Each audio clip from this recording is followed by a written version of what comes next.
Hold on, just give me something else. Some other thingy keys. So here's the volume.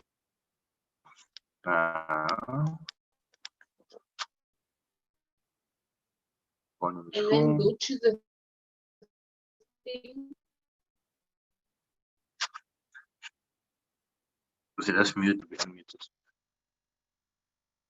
So we click here. Click here. Why did you mute your audio?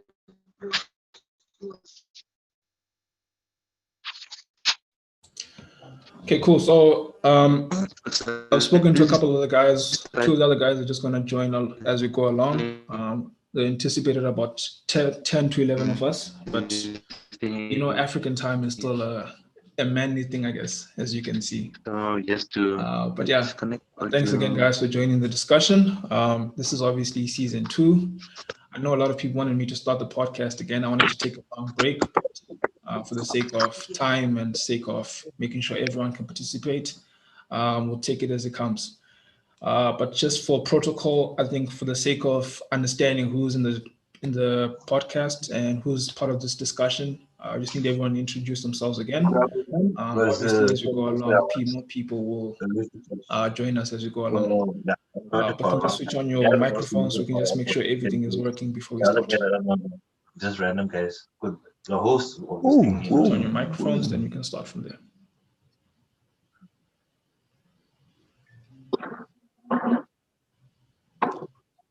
Yeah, just everyone can just switch on your microphones. Let's see if everyone's mic is working.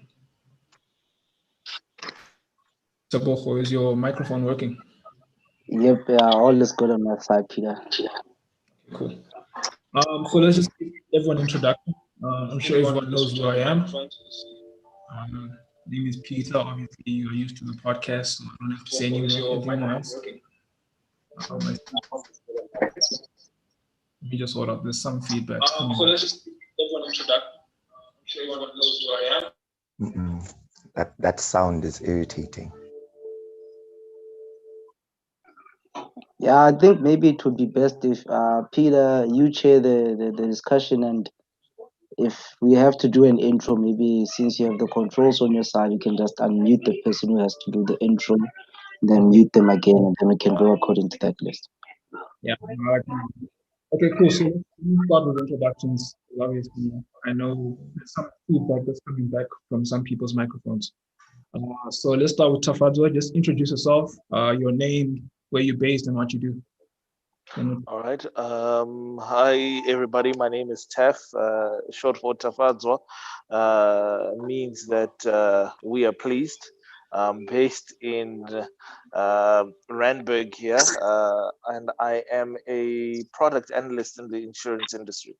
Nice to meet you all, and I'm actually excited to have this discussion with men about manhood. Okay, good. Thanks, Tafadzwa. Next, just introduce yourself, let everyone know who you are, where you're based, and what you do. Hello, everyone. My name is Tato, and I'm a teacher. I'm based in Vanderbijlpark. Nice meeting every one of you. And Peter, congratulations on the 2nd season of this. Thanks, Tato.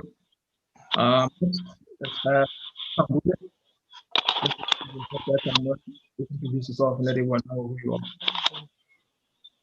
It's me next, right? Yeah. Okay, cool, man. Thanks, Kambole Silungwe.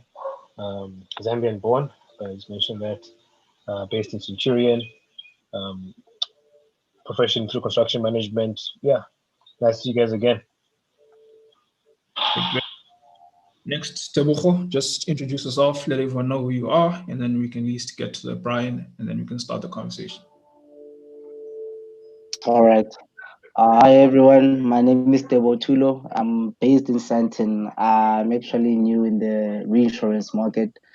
I'm starting as a graduate at Aon, and yeah, that's what I do. Okay, great.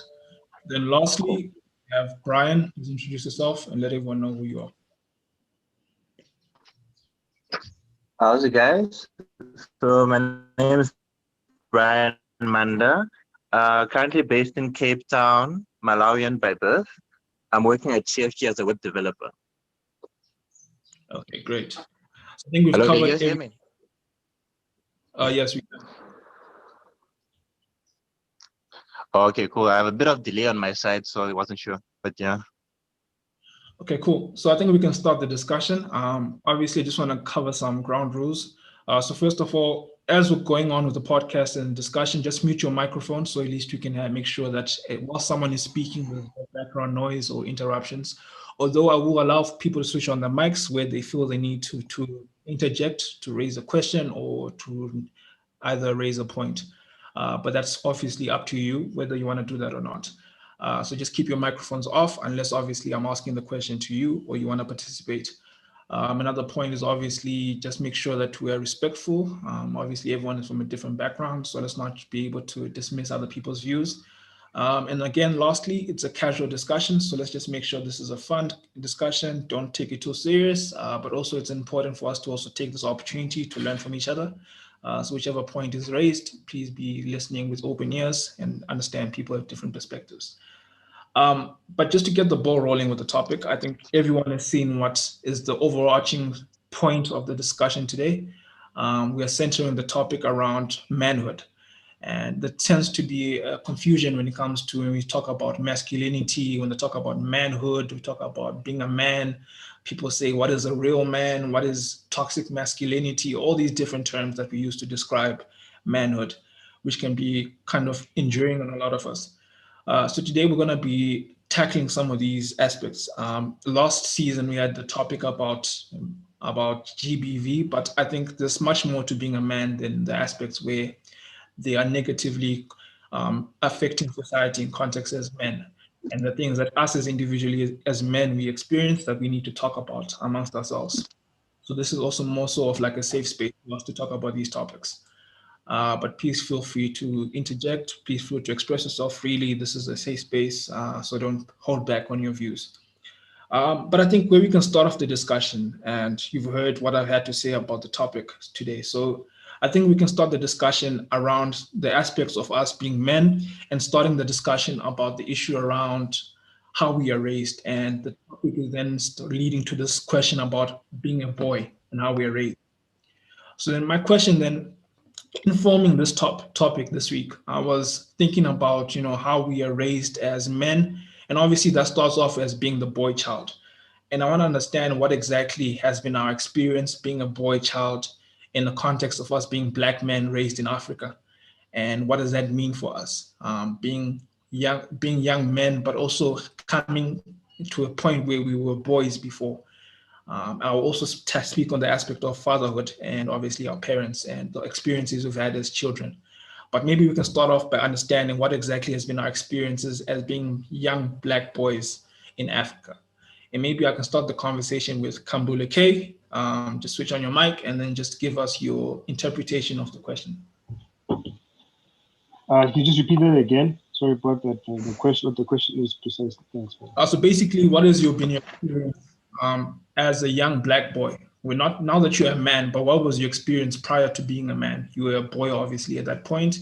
What has been your experiences as a young Black man, as a young Black boy in Africa? And what does that mean, obviously, now that you're a man? What is your interpretation of that? Cool. All right, thanks, man. Thanks for the opportunity, man. Obviously, I'm going to answer according to how I understand the question. So, for me, my childhood was very special in the sense that I was I was raised in the Eastern Cape around white people, and that time, as much as it was still early apartheid time when I was 5, they were very decent people. So for me, I've never really experienced racism as a young child. Only once I started going to high school and when I moved away from the Limpopo side. So for me, growing up as a man, I have realized the location where you're raised also plays a big part. I really think I would have been much different in the Eastern Cape as opposed how I've become now as a man in a dominant area where I feel like, okay, cool, I gotta take over. I gotta stand my ground against racism, against this and against that. And then being a man, it also puts you in a place whereby you get exposed to women. And sometimes you can have a good experience or you can have a bad experience at an early age, and then that's going to determine how you're going to be in the future. So if you've got like a bad experience with women when you're in high school, I doubt you'll probably be dating in varsity. But if you had a crap experience university, whatever the case may be, do you have the equivalent experience you need to have when you actually get to the real world where people cheat left and right and where relationships are based on what you actually know, you know? So I hope what I'm saying makes sense. But just to get it straight to where I come from as a man, I do feel growing up as a man, well, obviously it was different for me, and it was pretty simple in the sense that it's black and white. You know, I'm a man, you're a girl. I was raised with boys. My mom wasn't around when I was growing up. So for me, already, I'm standing from a place where, as a man, you gotta be strong, you gotta be tough, you gotta lead. It ends there. So for me, it's really about that. I hope it makes sense. Okay.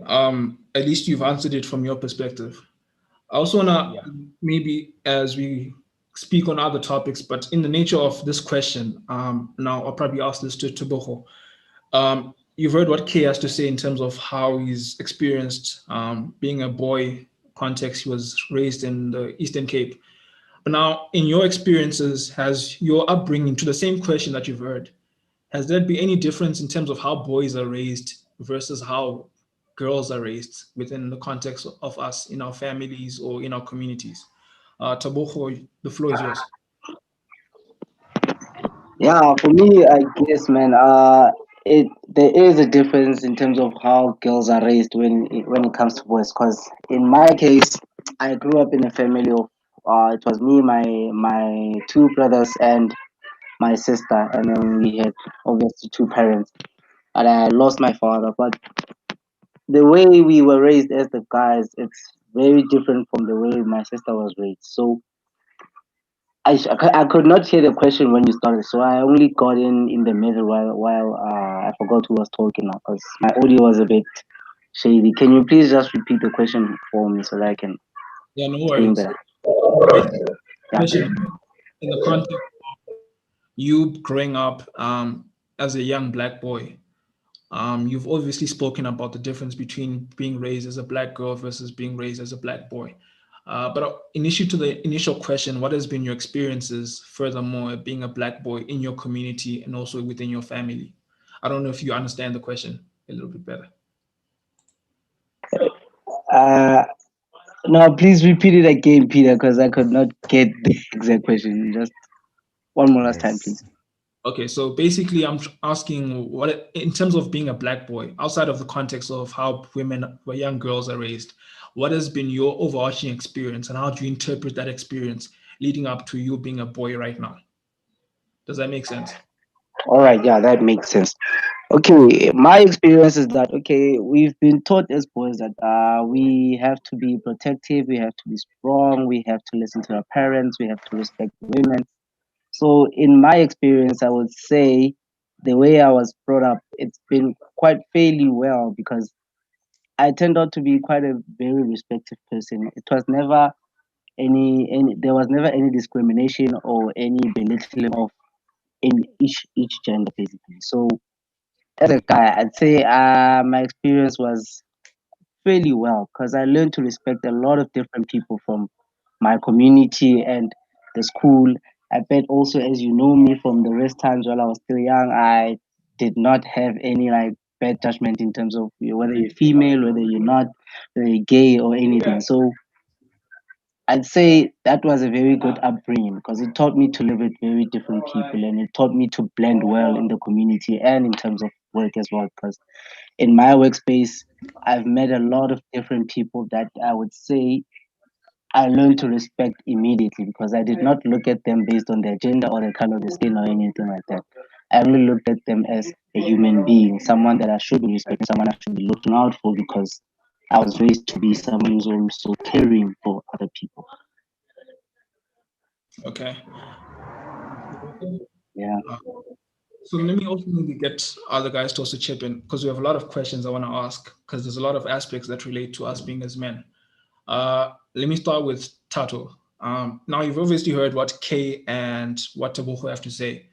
In your experiences, what has been your experience in terms of being a young black boy and your transition to being a man today? And what does that obviously mean in terms of that transition? You can just switch on your mic. By the way, my experience as being a young Black boy, I was raised by a single parent. I was raised by my mother without any assistance of a father in our lives. So my mother tried her best to give me two worlds, even when my father was absent from me growing up. And with that said, I had this resent towards men because my father left my mom when I was about a year and a month old.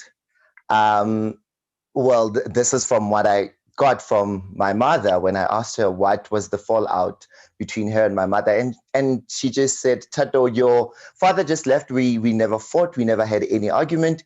He just said he's going home. And that was the last time I heard of him.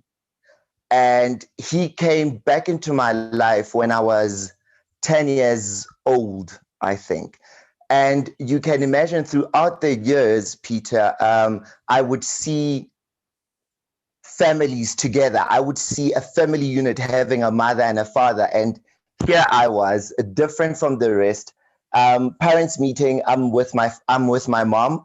And you look at other kids, they're with the parents, both of them are there to support them. But then in most cases, I was with my mother.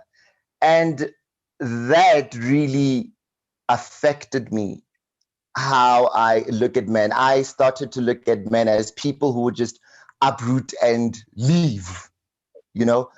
Um, Growing up now, it has been a process having to understand how men think, because understand that I grew up in an environment whereby I was surrounded by a lot of women. I mean, I'm raised by my mother and my grandmother. So everything that I learned from them comes from a perspective of women, to a point whereby I find it so difficult, even now, to have conversations with men. I was actually telling my friends that, you know what, when I'm in a setting and this setting involves a group of guys, I find it so difficult to gel in. Even now, this for me is like, whew, okay, these are all boys, and I wonder how are they going to receive me, you know? So it still is a challenge, but then I'm winning at it. I really am winning, trying to understand how men live and how women live and how the two parties can live and coexist together. Right now, the process towards being a man, I'm realizing that a man is a human being to start with. And a man is a person who's trying to exist in a community full of people who are still trying to figure it out, what it means to be a man and how to get there. So, yeah. Thanks, Tato. I think you've given us a very detailed explanation about your experiences, and I think it's always good to at least see that other people, you know, despite the fact that some people have tough starts when they start as a boy and the transition to being a man, some people struggle to overcome that, and the journey is difficult. But I can see, at least from what you've said, that, you know, your journey Absolutely. has also changed in how you've grown. Tafadzo, obviously, you're one of the first people to start speaking on some of this topic. And we've spoken about how, as boys, and how we experience the transition to being men and how we start off with. And maybe the question then leads to, as young Black men, especially when we are boys, there's the aspect and the question around possible childhood traumas that we experience and how they negate to impacting on how we are as men today. Do you think there's any aspect of where we speak about the history of us as young Black men and how us as Black men today are? Is there, in other words, our history as young Black men, whether it's apartheid is in the country, the issues are regarding masculinity, from how our parents were raising us, and how does that impact us in terms of our generation as men, in your view? Tafad? Thanks, Peter. That's I think that's a tough question that you just asked. I think just to even add to or in support of Tato, what you're saying, I definitely think you are winning in terms of having conversations with guys. You seemingly fit in terms of how I view you with the rest of the guys here. Yeah, negative impacts of the black childhood growing up. My story is a little bit different. And I'm starting to learn that it's in our differences that we learn about each other. So I think much like everyone else, or not everyone else, but I come from a very nuclear family. I've got both my parents. I've got two younger siblings, a sister and a brother, and I'm the oldest of the three. And I grew up. I was born and raised in Zimbabwe, and in Zimbabwe, much like Kay now, I went to a school where I pretty much spent the greater part of my youth with young white kids because I went to a missionary school. So that also played a part in forming how I view manhood because I saw a lot of my teachers were white, so I used to follow them. There were a few black teachers that I saw, and I also had inspiration from them to certain degrees. But obviously, largely, the person who plays the most impact in your life as a boy growing up is your father, right?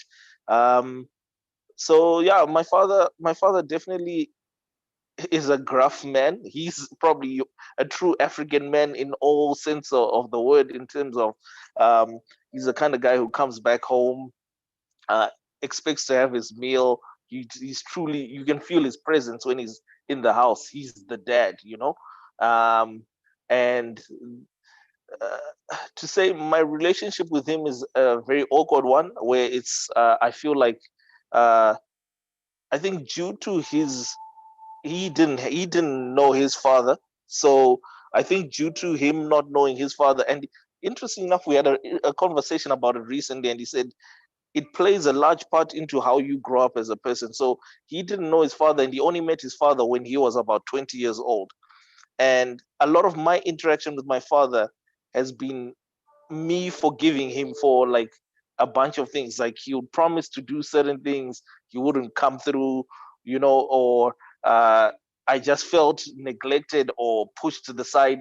It just didn't feel like I was a focus for him, and that probably negatively impacted me and him in terms of how we related to each other, because he's very much a soccer fan. He loves Liverpool and all that jazz.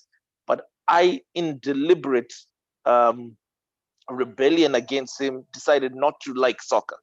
I used to like it as a kid because I respected him so much.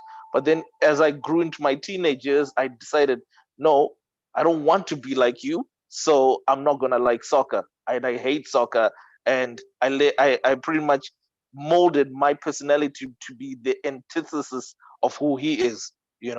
So, yeah, I do believe there definitely are some negative aspects of how, and some of these things, it seems like generational, and for instance, like my instance is very specific to me, but I do believe there are some things that do play a part in terms of how you raise the young men in our lives, or how we treat them, that forces them to end up becoming and molding their characters to being a certain way when they grow up, and then treating and how they end up interacting with the rest of the world, purely because of the negative impact they've had with their older, I guess, black seniors. So yeah, so those are the negative impacts and how they impacted me. I can't generalize, unfortunately, at this moment, but I do believe there are some African habits that have come across to me. I'm the kind of guy now who does expect my wife to be the one who cooks and all that jazz. I know there's a bit of that.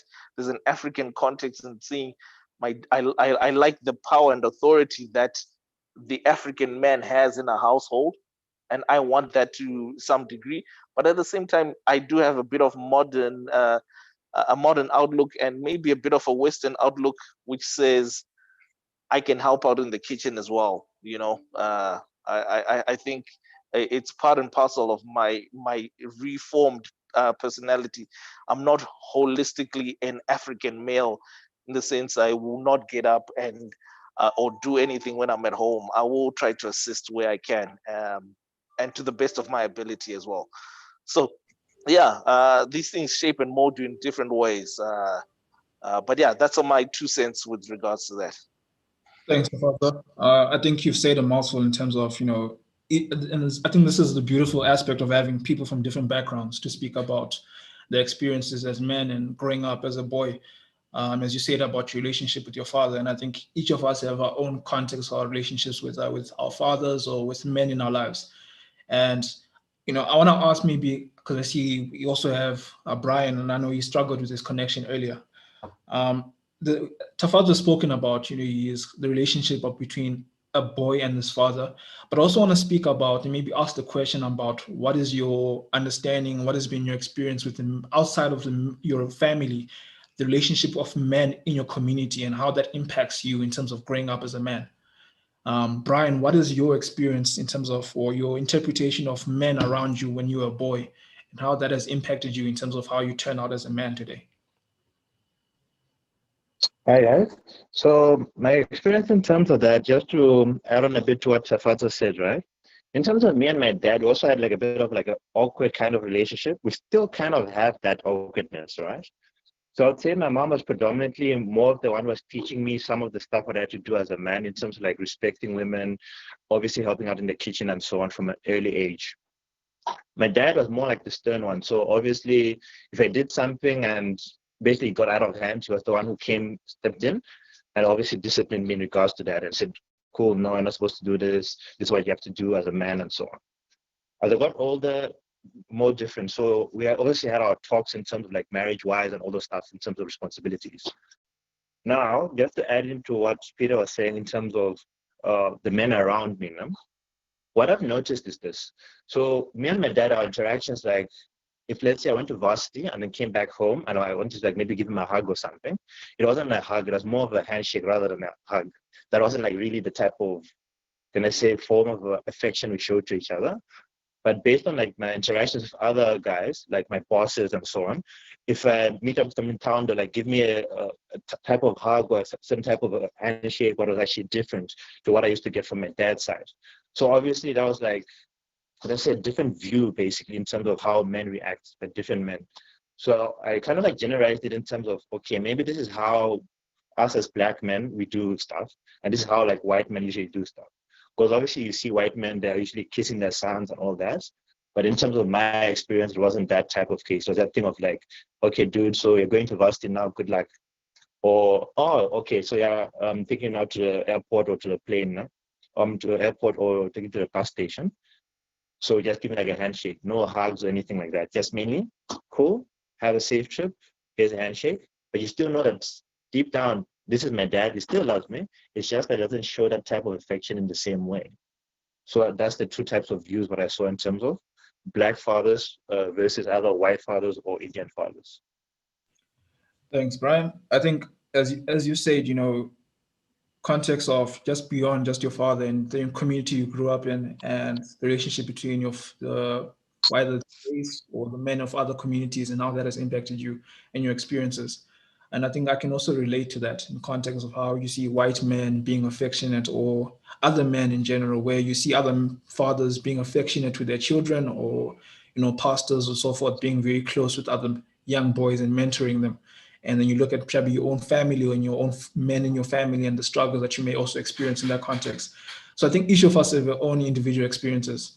But I think we can navigate a bit further because there's so much more in context of what it means to be a man. And that's partially why we're having this discussion. I know Dee's just joined us.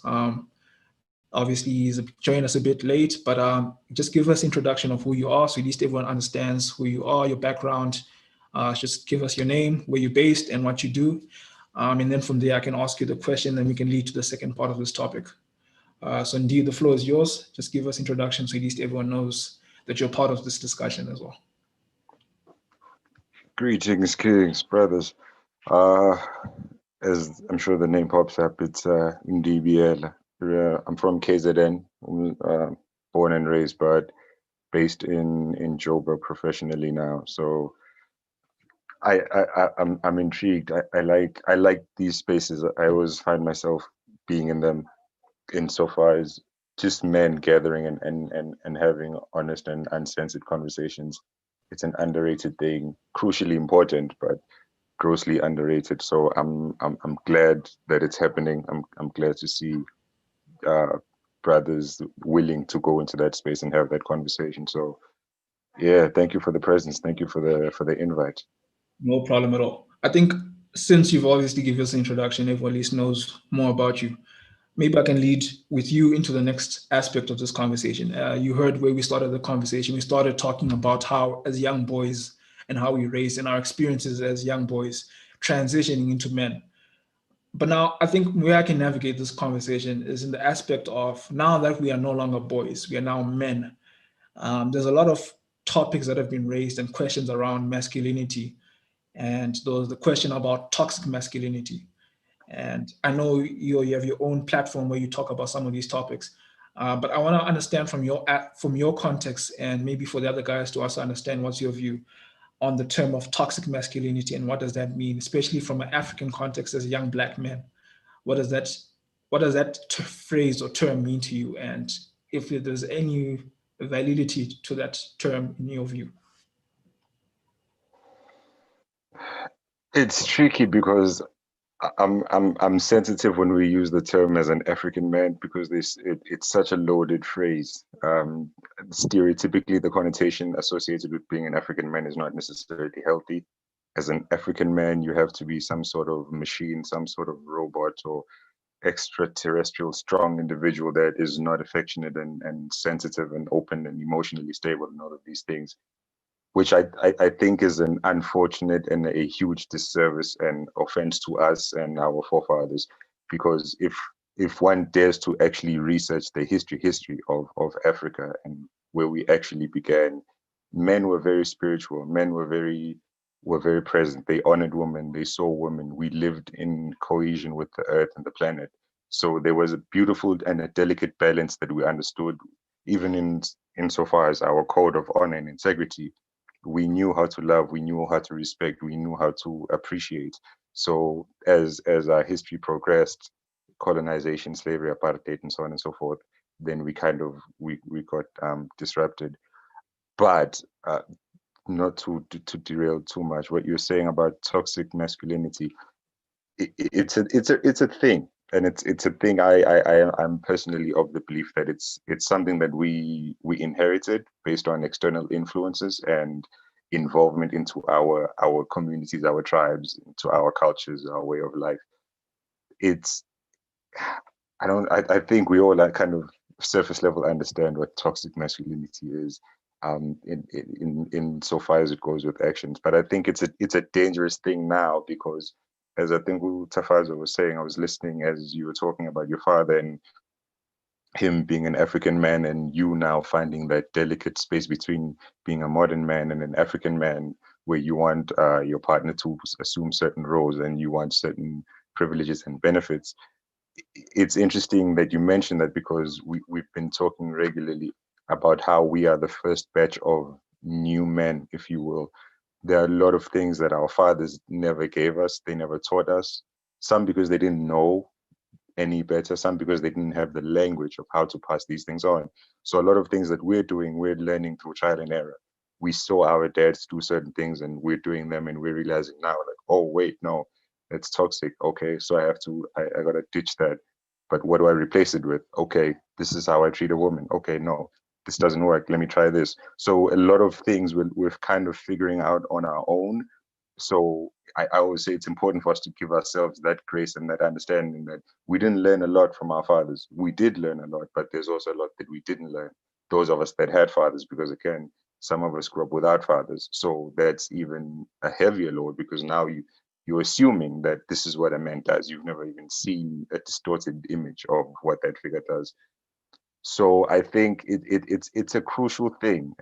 Toxic masculinity, it is dangerous, especially if we cling on to a lot of what our fathers and those that came before us did, because those times were different. You know, when my grandfather grew up, a man didn't have to be emotionally stable. He didn't have to have communication skills. He didn't have to be friendly and funny. He just had to provide. That was the basis of his role. Now that's not the case. Now a woman can provide for herself, so she doesn't need provision. She needs a man. Okay, but what is a man? I don't know that. My idea of a man is someone who brings home the bacon. But now when she brings home the bacon, it begs the question, okay, then what value am I? What am I bringing to the table? And so you're then cornered into introspecting and finding a real definition of what a man is beyond just what you can do materialistically. So toxic masculinity is a thing. It is dangerous. Some of us are falling into that trap. Some of us, we're kind of seeing the potholes and we're maneuvering around them. It's a process. It's not an overnight thing, but it is real. And it's something that we have to be very conscious and careful about as young men, with kids or without kids. No, thanks, D.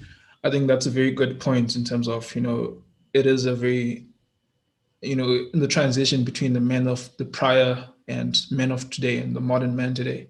There's a lot of changes that have happened in society, and what it means to be a man has obviously been redefined, as some questions have to be raised about how where certain practices have been done before and what that means, what those practices mean today. Tafazo, I know you raised your hand, so I'm not sure if you want to raise as an extension to what he's saying or if you want to interject in disagreement. No, it was actually I think he indeed landed on a point that I wanted to also mention earlier about when he said, what is a man? It begs the question that manhood is a social construct, basically it's something that's malleable, that can be changed, or that can, as is evident, it changes with time. So depending on what the society sees as a man, that's what manhood is currently. So I think that's even probably even a starting point or a place to go to in terms of what does the society see as a man? Is that how we want to define manhood, or is it how I, as me individually, think about what a man is as well? I just thought that was a very interesting highlight from D there. Yeah. Thanks, Tafazo. Tato, you've obviously heard what D and Tafazo have to say in regards to toxic masculinity, but also just masculinity as a whole and how we define it, because there's a lot of ways people describe what it means to be a man, but yet alone masculinity, which tends to sometimes either be different or sometimes can be the same thing. So maybe my question to you is then, as you've heard, we are now modern men.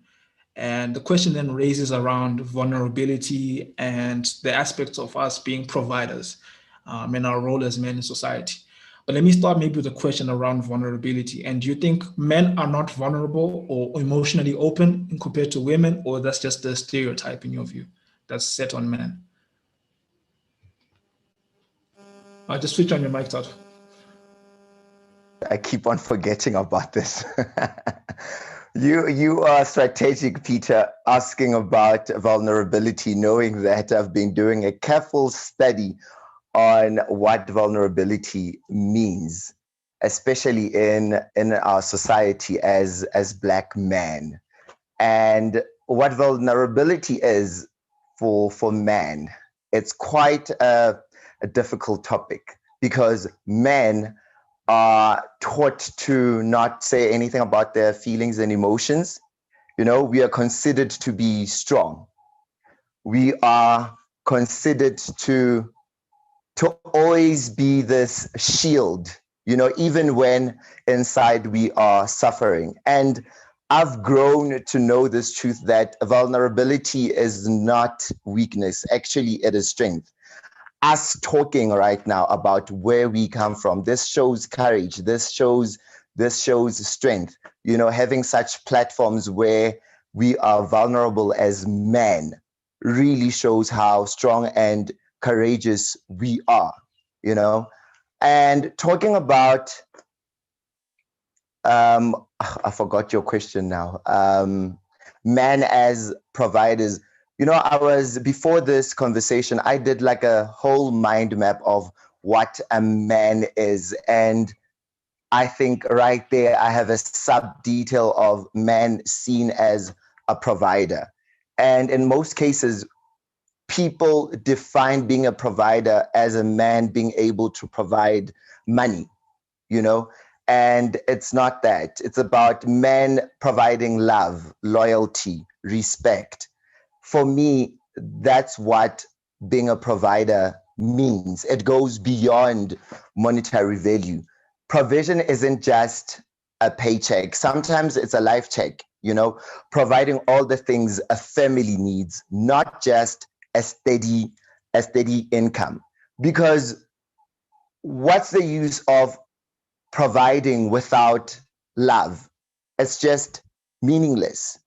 You are there as a man providing money all the time, but you are not there to support your family emotionally. You know, you're not there to support your kids, even with homework. For me, that is providing, you know, providing goes without money. And toxic masculinity says to us, do not hug me, instead give me a shake. While there are men out there who need a hug, there are men who are hurting, and we need to provide that safe place for them to do so. So, yeah. Thanks, Tato. I think I fully agree in aspects of how, you know, as you said initially about vulnerability, and to your last point about, you know, how some men need either hugs or you need to be responded to in not the traditional sense of where, you know, you tell a man to toughen up in that aspect. So I think there's a lot of encouragement about us to being open with our emotions and so forth, which are some of the points and questions I wanted to ask further on. But I think as you've delved on in a bit more about the aspect of being a provider, I think maybe I can lead the discussion a bit further there. So obviously, Tato, you've touched a bit on the aspect of being a provider as a man. Kay, I know you raised your hand, so maybe let me navigate to you and then also include some of the other two guys as well. You've heard the term being a man and the phrase about us being providers or breadwinners in society. And, you know, sometimes individually we may project exactly as to whether we want to be providers or not, but sometimes society also puts the expectation on us. And therefore you're sometimes navigated into a corner to project away or push away from your own views on what you want as a man in terms of whether your relationships, your working life, or your friendships, or whatever context where being a provider plays a role. So maybe my question to you then in terms of being a provider, is that still something that as a man should still be attached to the title of being a man or being masculine? Or is that something that should be pushed away from the context of being a man? Okay, the floor is yours. Thanks, man. Just to answer that question, I had a topic with my girlfriend regarding such an issue, where I sat down with her and I told her, look, you know, women have been wanting to be equal, just like men, whatever the case may be. But you know, that can also be taken to a household whereby the man can be at home taking care of the kids, or the wife goes and actually makes the money. You know, the household can still survive because it's still a nuclear family. There's still food being provided, and at least it's a household as opposed to the fact that there is love in the relationship. On top of that, there is sustenance in terms of surviving as a family. You know, so personally speaking, and also this is my preference, I genuinely think that I have learned, you know, because as we was speaking about an African man, and as Ndie has actually mentioned and obviously clarified that obviously there's a negative side to it. I was raised in a way that my dad could be the typical example of that. And because I've seen that, I already saw what I was lacking. I already knew I was lacking this. And in terms of that masculinity, it is negative. It's always going to be negative for as long as in the long run, it's going to affect people around you. So if you've got a friend who needs a hug and all you know is fist pumps, my man, you're not going to help them out. You know, if you know, have a friend where he's been exposed to 1, 2, and 3 because you were raised differently, already there's going to be a, what you call this, a divide and a miscommunication. So for us being the new generation, if there's such a term, I generally feel we're supposed to learn from our parents' mistakes, and see what they did wrong, and then translate it in such a way that, according to this generation, what do we actually need? So right now, my girlfriend has got a daughter, and I portray that through the actual love of actually being around her, joking around with her, because I was told that when there's adults in the room, we don't chill with them. And my girlfriend is Zulu, and I have learned from her in terms of going to our functions. When I went with her recently, we go there, the women must be in one place, the men must be in another place. We just sit down and chill, and the women bring us the food. I'm uncomfortable with that because I know an elder is not supposed to be bringing you food. Do you get what I'm saying? So already that masculinity, as much as it's nice, I I was raised differently to a point where it's uncomfortable, where a woman is bringing me food because I've got my own legs and my two arms to stand up and go and cook for myself. You understand? So for me, I can always speak about preference, and the reason I'm speaking about preference or person or my choice is because I've been raised differently. I've seen things differently as other guys. Even you know, the way you are, my friends like you like this because you're actually able to stand up, go to the kitchen, and ask the lady what she's making, as opposed to the guy sitting outside and then waiting for the food to come to him. So those small little gestures are so significant that even a single woman can pick that up because we've developed this identity of a man being one, two, and three, even if it goes by culture. And because of that, it's been a norm, and that norm is what makes a man. And if you don't have those things, you're not masculine. I mean, when Tato mentioned that guys need to be sensitive and whatnot, that's true. I mean, I cry because if I didn't cry and I don't show my vulnerability, it means that I'm a man who's digging his head under the ground because he can't face his problems. If times are tough, show the times are tough. If you want to cry, cry. Because when you do that, there's also a release personally for you and also for the people around you because it shows that you're a human being. I wouldn't come and support you if you're a guy and then how you lost your mom but you're acting tough. I wouldn't come to you and talk to you about my problems because you're not gonna care. I'd rather go to someone who's a woman because when you share with a woman, they genuinely listen. They're like, oh, I'm so sorry, and they come and give you a hug. So even Tato, the way he was raised, because he was from a woman's environment, I can guarantee you he's probably more sensitive than us in terms of he knows as a person, you've got a heart, you have not feel. Someone is hurt, you hurt. You've got to embrace them, obviously speak to them in a way that they need to. Whereas a guy, I'm like, get over it, drink some water, man. You're okay. Move on. It's life. So yeah, for me, masculinity it's already been perverted. I don't know if that's the right word to use. Perverted in such a way that we think it's cool, but it's not. It doesn't help us. Being a human being is what we actually are down to the core, a human. So for as long as a human cares and feels, let's show that part. Let's not try and be robots, etc., etc. But I hope it answered the question. It does. I mean, I know you didn't speak much about the aspect of being a provider, but speaking to the broader aspect about negative aspects that we speak about as being men, and obviously the differences in how we relate to each other as men. Some men are raised differently, and therefore that implies that obviously how they express themselves can be different from how other men express themselves. And So navigating that. just sorry to disturb you, sorry to interrupt. But in terms of being a provider, I did mention in the beginning, that a provider is a provider in terms of us being equal with another woman. It doesn't really necessarily mean that a man must provide because it is really a fact that a household has got something and they can survive. If you get what I'm saying. So for me, in terms of men providing, I've got a different view on that. But yeah, cool. Okay. Tabucho, you've obviously heard the discussion so far. What is your take on this aspect of being a provider and being a man? But I maybe want to extend it beyond just the aspect of being a provider, being a breadwinner, to the overall social expectations that there are with men. You are, as a man, whether regardless of your size or your body length or whatever the case is, you are meant to be a protector in that aspect. You're also meant to be someone who's strong emotionally, logical. There's the term that men are more logical. I don't know if that's factually a case, but then in your view, these social expectations, how do you interpret these expectations and how do you interpret them? All right, Peter, in terms of men being a provider, actually, this reminds me of a conversation I was having last night with a friend of mine. So this guy just had a kid recently with his girlfriend, and now because of COVID, of course, they are struggling a bit, and he lost his form of income. So now we were talking about it, and that his girlfriend now is expecting things to always be the same as before when they had an income. So now he was stressing about this thing of having to be able to provide for something because it's very stressful to him. And this conversation came up after me and him were talking about a friend of ours, a mutual friend of ours actually, who actually killed himself because of his girlfriend cheating. So he was actually worried about that, thinking that this is too much pressure, man. Society is expecting so much from us, and we can't always be the provider. And you'd find that in most cases you can actually talk to some of your friends because of that toxic masculinity,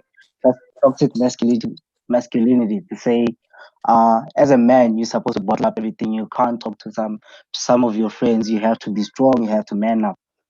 So as I was having this conversation last night with this guy, it came into my head that now, okay, some women do say to you, okay, I can provide for myself. I don't need you to provide. And some women actually are used to being provided for them. Like it's all like a generational thing that most people learn from the past. It's how a person grew up. So this got me thinking as well, like why can't we destroy this thing of having to make it a norm for men to be the providers? Because we are in the new generation now. Women can provide for themselves, men can provide for themselves. Why can't we just all live mutually together and be able to provide what we can instead of having to assign roles to each gender now? Because I believe that's what women want, to break these barriers of having to have gender roles. Like, okay, since you're the man, you're supposed to go to work and provide for me and the kid. Since I'm the woman, I'm supposed to be the one to stay home and look after the kid. So that's my take on that. Like, we have to break those boundaries, we have to break those walls, and we have to create a new community for ourselves whereby it's easier for men to be able to communicate about their problems, to also be able to say, okay, babe, I can't provide for you this month because of 1, 2, 3, 4. And it should be okay for them to do that because it makes our lives easier at the end of the day. We tend to like put unnecessary pressure on ourselves to think we have to be men, we have to be the providers, whereas it does not necessarily have to be like that. Because in life, you end up meeting people who are, I'd say, very mindful when it comes to something like that. You can meet people who are very generous and think to you and say to you maybe, we understand you're a man, you feel like you have to provide or anything, but you gotta understand sometimes you have to give yourself a break. You have to give yourself a chance to maybe mourn or something, just to accept the situation that you're in, understand that you're not alone. You don't always have to be in control. It's okay sometimes to be weak, but doesn't mean that you're going to be weak forever, you know. So things are gonna change. You just have to maybe sometimes have patience, and it does not always have to be you who has to be the provider. So, me advising this friend of mine, I just told that, hey, listen, man, your girlfriend is very smart and she has a brain. She can advise you, she can listen to you. You might find that if she's expecting you to provide because you don't give her that communication, that you're actually struggling on your side. You've always given her this perspective that you're always going to be able to provide, you're always going to be able to do all these nice things for her. So, having to break down that as a mentality of him not talking to his girlfriend. That's what I said. Like, you should be able to talk to your girlfriend because since you're smart, you might find that she'd actually be able to understand that, you know what, you've been doing so much for me that now you're starting to feel the strain of COVID and there is no income coming. So I just expect from you. How about instead we work together and I help you where I can to ease the strain and we can look after the baby, and maybe as time goes, things might look up for both of you guys. So that's my Okay. take. And that's my take in terms of providing. I forgot what you asked for in extension of the question. Can you just repeat that, please? I think I'll come back to the other points because obviously I want to get other guys to also participate in the question as well. Brian, I Okay. know that you've heard the discussion so far regarding the issue around being men and the social expectations that are put on us. And I'm laughing because I've so many different topics under aspect of being a man, and I'm not able to individually speak about them because there's so much linked. We speak about gender roles, now we're speaking about issues regarding mental health, and I can't even divide these topics because they're all interlinked when we speak about manhood. But Brian, maybe as you've heard the question about social expectations, do you think these social expectations to still stand ground today? I mean, as Toboko was speaking, I was thinking about, as society, we are now modern men, but we still live within a very conservative society where, our own families put certain expectations on us. And, your mother may expect you to provide, the black tax and all these things that they are still relevant today. And regardless of how progressive we are as men, some of these expectations are still there. And my question then to you is, What is your experience and your interpretation of these expectations in your individual capacity, Brian? All right, guys. So in regards to that, I would say like it's kind of a bit weird. So as I said before, basically my mom taught me like majority of the stuff that I know and so on. My dad was here and there basically telling me other stuff. But based on what she taught me, right? She taught me like we have to do stuff equally.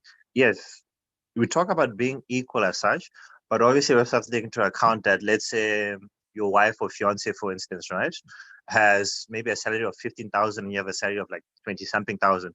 Because you are earning more, you can't really say it's equal because already there's a disparity between the two. So obviously you as a man have to provide more. As a breadwinner, that kind of like depends because as we all said, nowadays ladies are able to actually provide for themselves. So you can't really say that, okay, cool, the man's always going to be a breadwinner. There are instances where the lady might be earning maybe double the amount what the guy is busy earning, right? So yes, going in regards to that. So me and my fiance, what we've been trying to do is we've been trying to navigate what that actual role is in terms of male masculinity. Like, what does it actually mean to be a breadwinner? What does it actually mean to be a head of a household? Most times I do give her like the power in terms of other stuff, like let's say some financial decisions and so on, she'll take that power. But obviously when it comes to like something silly, like say like when I go out and buy food like at McDonald's or KFC, she'll be like, you know what, I don't know what we're gonna eat today, but you order something. So she gives me back that power to say, cool, as the man I expect you to do this, but it's not like a must as such. It's just that thing of like, this is kind of something what I've been taught from a young age, that this is what guys are supposed to do. But since we are trying to do something kind of new and different, uh, I am gonna take charge here and there, but I'm still gonna give you back that power and certain aspects of the stuff. So that's in terms of like the gender roles. But as a society, I would have to say society is very flawed, to say the least. I'm gonna actually explain more about that. So this one time I went on a Tinder date, no? I'm chatting to this other lady. So yes, chatting, having a good time. Then I asked her something about, let's say if you're dating a guy and the guy loses his job, right? I don't know how it came up. It was like a while back. But anyway, so I asked her, like, the guy loses his job, what would your response be?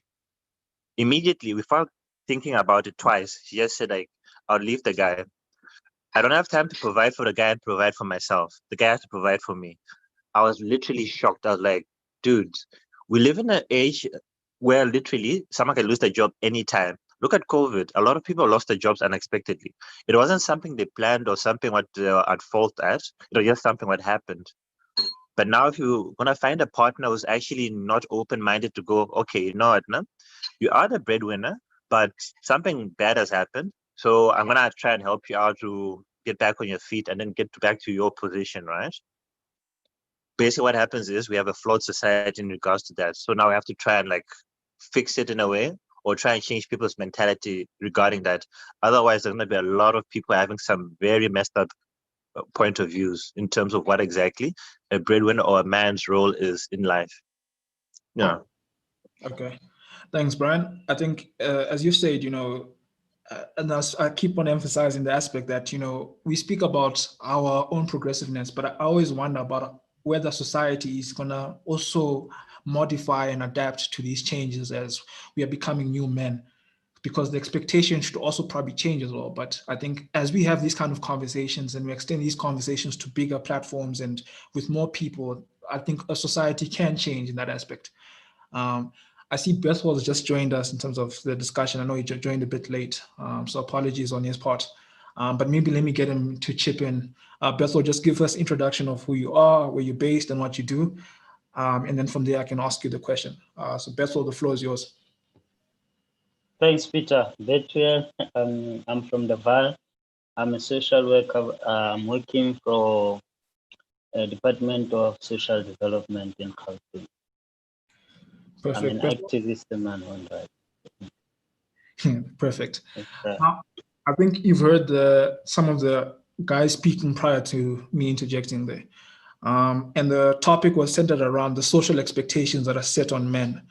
But I think I want to also progress the conversation, so at least also the other guys can also chip in as well on the aspects that we've spoken about, but also extend further to the issues regarding depression amongst the men And is this something that's actually a concern for us to have as men, that there's an issue regarding depression within our society as men, also linked to the aspect of social expectations that are put on us. So maybe my question to you is then, do you have any understanding or any context of which you can interpret depression as men and what that means to us? Where does this depression usually come from, and what causes it? We've spoken about social expectations, but I want to hear your take and how you interpret this aspect of depression and also the issues regarding social expectations, and how do we navigate past this? So Berthold, the floor is yours. Yeah, thanks, Peter. Depression for many men that they experience it because of the societal pressure and cultural roles that are there that we're supposed to meet as men, but you'll find out maybe in the current circumstances, it is impossible to play some other role. Asking me about the depression, especially today, is the Mental Health International Mental Health Day. Yesterday, I had a line. This young man is 17 years old. He's a victim of rape. You can imagine, man, how this young man is so broken. And you find out the systems that are in place are not prepared, or there's no enough capacity to help men who are experiencing such problems. You understand? And in the previous discussions, as I always say, the more emphasis is about women and the girl child. I'm talking about the recent case now. The perpetrator is arrested, and there are other victims who are men and the boy child who are coming up. You understand? So such circumstances also will lead to the depression. And depression leads, in many instances, to suicide. You understand? And when you check the statistics, many men, especially Africans, they commit suicide. You understand? Because if, for instance, I'm Bethwell and I've been raped by you, Peter, I'm making an example. There is no safe space whereby I can come out to say this happened to me. You understand? It's a taboo, and mind you that the society and the systems are not prepared to help me as a man. It's a matter of fact that in Gauteng, we do have only one shelter for abused men, the whole of Gauteng. So it's a matter of concern. It's a matter of concern. And it's not a problem of government only, but even the private sector and the society at large. You understand? Men don't have a safe space to talk about their challenges in life. And you'll find out even in social services sector, many employees and counselors and social workers and psychologists are women. Sometimes a man wants to talk to another man. You understand? Just imagine you go to a lady and you tell this lady that I've been raped by another man. So yeah, depression, it exists, Peter. And there are a lot of issues that leads to the depression. And if one does not get help as soon as possible, you'll find that they commit suicide. Others, they resort to issues of crime. You understand? Because there is a high possibility a boy child who have experienced a sexual violence will live with anger and can be a perpetrator as well. So the issue of mental health is very important, especially for us guys. You understand? I know sometimes we joke around about serious matters, and at a later stage, we regret. Um, and I heard my brother when I got here talking about that we have a pressure that we have to provide and whatsoever. I think you can be. I still maintain that a man is a provider. A man is a leader.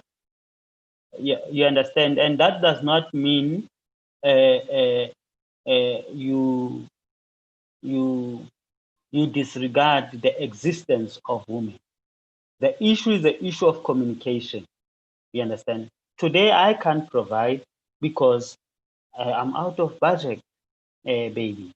You sit down, you communicate effectively. You understand? Some of us, we go and be in debt because of we don't communicate properly. You understand? And if you are a leader, it does not mean you have to bossy everyone around that you are a leader. No, you understand? Even if you are a leader must listen to other people so that we whether we share the same vision or the same goals and we go together. You understand? Perhaps nowadays, because men boost, or even previously, generations after us, men, if you are a man, you have to, we know that, hey, ubaba, ntate kuna. You understand? You tell us when you got paid, or no, this is my house. I'm a man in this house. You don't have to say. You have to show that through love and care of your family. I think effective communication is very important, Peter. But just to end here, you are discussing a very important issue here of mental health, and it's something that we have to take serious as gents. We have to take it serious. We need to come together. We need to be considerate, you understand? And when I come to you, when I have challenges, able to listen to me. And I think also those who are in governance or in authority, they need to, as much as there's a lot of noise about women issues of femicide, issues of gender-based violence and everything, but also let us not leave men and the boy child behind. Thank you. Thank you, Bertol. You've said a lot, and it's in the context of the issue around mental health, and there's a lot to break down about how it affects us as men. Tato, I know you raised your hand, so for the sake of time, I don't know if you want to extend or you want to give your opinion on what Bertol has said or the topic so far. Actually, Peter, I was just going to add on what Bethel said with regards to depression and communication. One of the things that we must understand is that not a lot of platforms are provided for men to be able to talk about their traumas. And with that said, arises numbing. And we can take out our numbing on alcohol. That's where you get to realize on alcohol and a whole lot of things. That's why you find that South African men consume alcohol like never before, because there's this numbing that we have. We cannot talk about such issues of being raped. There are no platforms provided. So depression, not talking about it, there we have it. Alcoholics arise there. And that is also a problem. So I just wanted to add that we also have these numbing addictions so that we can just run away from what we're going through, because we don't have enough institutions or platforms for the man to talk about such issues. So that was good. Thanks, Tato. I think it's good to at least acknowledge the fact that, you know, as we speak about depression, there's also the element of numbing ourselves from what we're going through. But thank you for that point. Let me probably have some of the other guys chip in back again. Tafadzo and D, we've obviously spoken about social expectations, also spoken about our childhoods, and also now we're speaking about depression. So maybe from one of the two of you, maybe you can speak about the element of depression and get your interpretation. What has been your experience in terms of depression amongst men? And more to the aspect of how do we deal with it? Because now we've spoken about how, how there's a lack of platforms, there's a lack of spaces where men can speak. But how do we get to a space where men are more open to speak about these issues that they experience? Let me start maybe with Indeed and maybe Tafazo, and then we also get some of the other guys to chip in because there are also some other topics we can speak about as well. So Indeed, the platform is yours, and then we can just get to Tafazo, and then we can get to some other guys as well. Depression. Is that the tag? Or you're on depression? Yes. Yeah, no. It's a heavy one. It's a heavy one, as I think Kambole had said. We're humans above all else. Well, first we're spirits, and then we're humans, and then we're men and females. I don't think the existence of men and the existence of women is random. I don't think it's a byproduct. I think there's a reason. There's a reason why there are men. There's a reason why there are females. A man has his own identity. A woman has her own identity. With that identity comes a certain skill set or traits or benefits or abilities or capabilities or gifts, however we want to package it. But there are some things women bring to the table that a man cannot bring to the table. There are certain things that men bring to the table that a woman cannot bring to the table. And so I think our moving away from that, because of the social construct of the ideology of what a man is what puts us in a lot of these positions. So if I have a crush on a certain female and I see on her Facebook page that she has a thing for buff guys to go to the gym, the environment that we've created would lead me to start a gym membership and start going to gym so I can buff up so as to appease her, so I can become attractive to her, so that I can be seen by her. Now, what this does is I move away from my original state of being, my own identity, and I now try to fill or occupy this mold that this woman that I'm attracted to has created for me.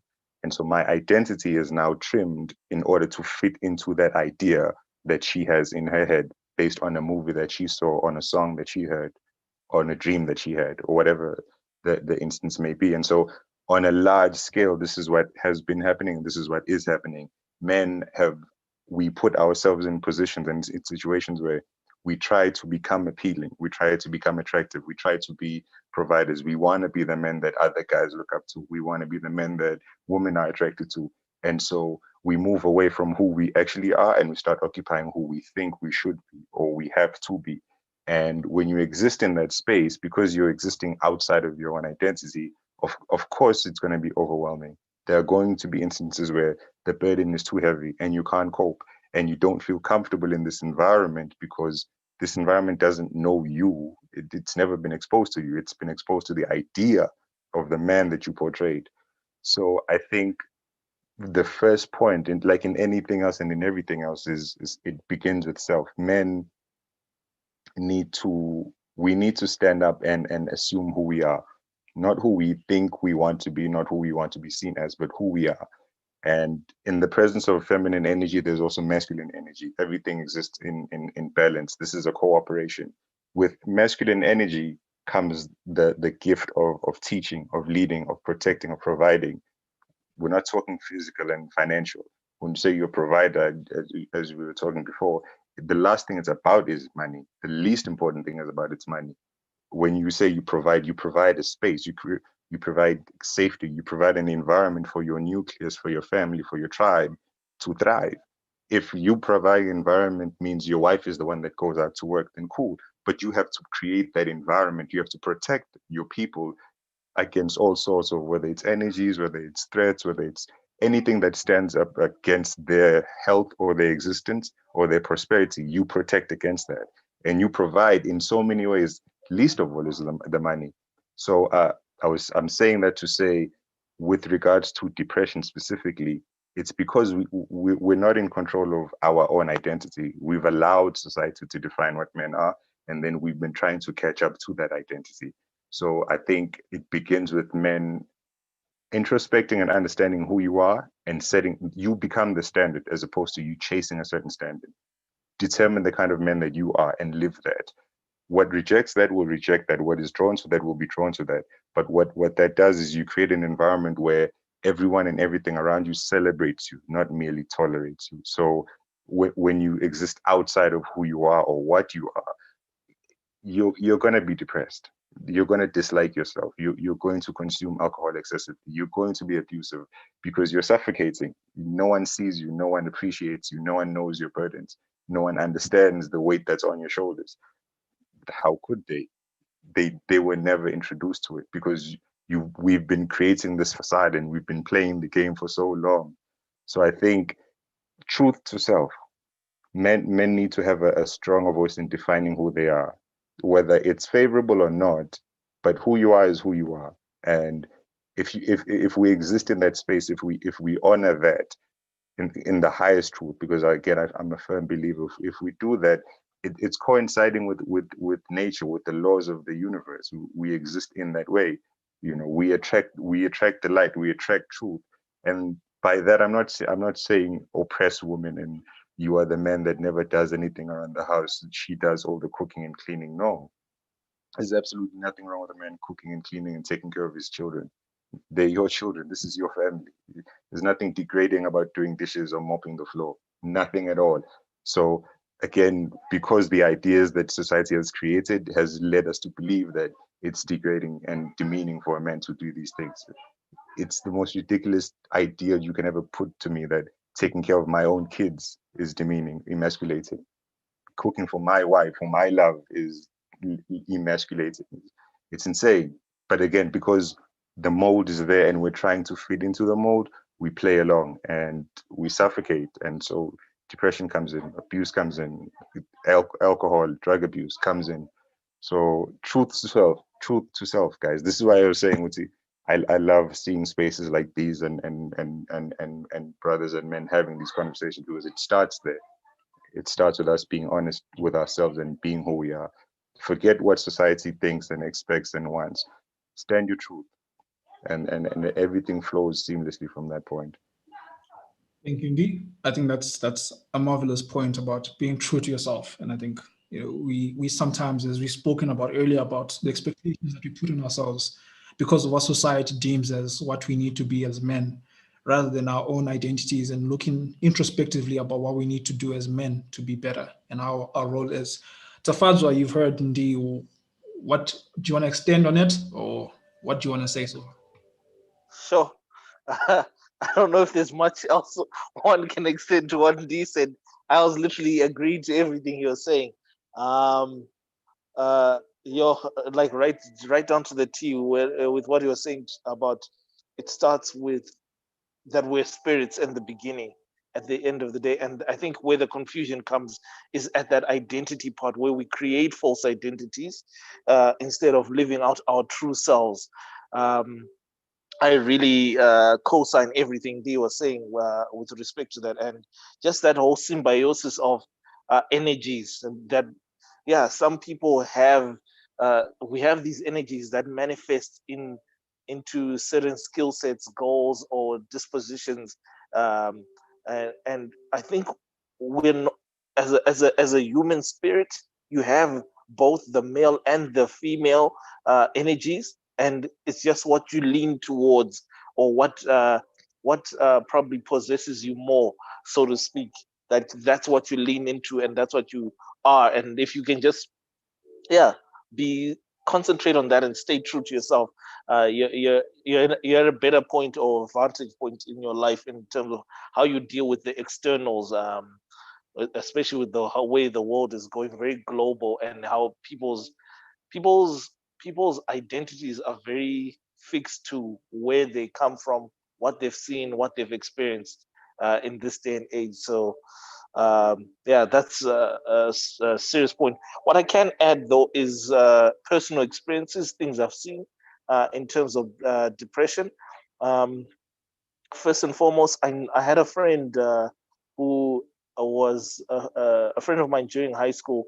He was funny enough born on the same day as me, and we at high school, we weren't the closest of friends, but then as we got older, we started becoming closer and closer in terms of just hanging out and stuff.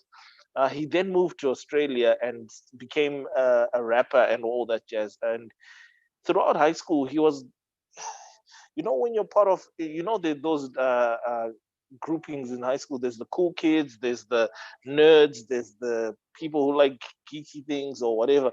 There's just different groupings based on, again, identities that we create. But he was kind of the guy who wanted to be someone who hangs out with the cool kids. He wanted to be one of the popular guys his whole time, but he wasn't for a in terms of build and disposition, he wasn't someone you naturally look at and say he's the cool guy, he's a popular dude. But he transformed into being this rapper when he was older. And I remember going to hang out with him, and he had become what he had always wanted to become. Interesting enough, he was now this rapper in Australia, quite big, quite well known. And I was like, yo, dude, you've made it. This is what you wanted. But interesting enough, after I met him, because I was there for a while, when I came back, uh, I think about 6 months later, he committed suicide. Now, that was a shocker, because you'd think someone who's achieved what they feel they've wanted all their lives, um, that wouldn't be something they do. But evidently, he must have been going through something, and when you look back at his life, there were certain points where you notice that he wasn't happy with something about himself or his life, because he tried to commit suicide twice before during high school. But we all used to think it was because he was just depressed about, like, life at school and stuff like that, or being a small guy. That's all. But I think it permeated into his very soul and being, that it manifested when he was older. And even though he had achieved a certain identity, he hadn't resolved those issues within himself as of yet.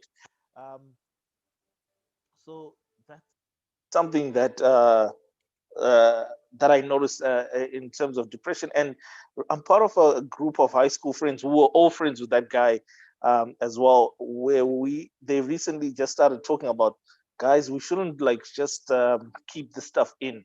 There's things going on in our lives that we're afraid to tell the next person, because we we feel like we're not where we're meant to be in terms of life.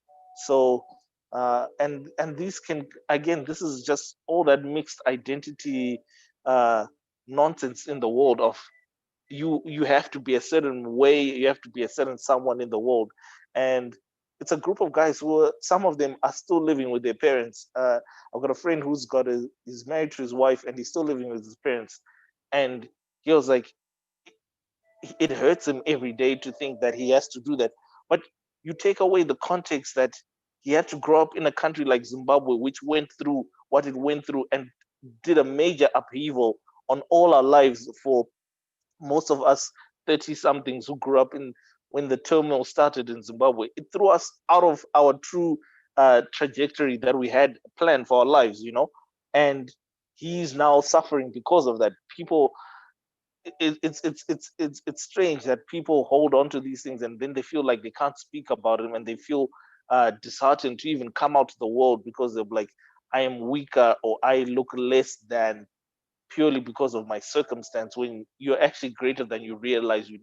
I think you have to take ownership, like they said, take ownership of who you are, strive and push for that, regardless the circumstance, regardless the situation. And that's where true I was about to say that's where true manhood stems, but that's where your true identity stems from. Yeah, that's me. Thanks, Tef. Kambuleke, Sure. Thanks, man. As Zandi and Taf was speaking, one thing I've actually realized out of all of this is that silent cry. I don't know if it was Tato, someone mentioned it earlier on.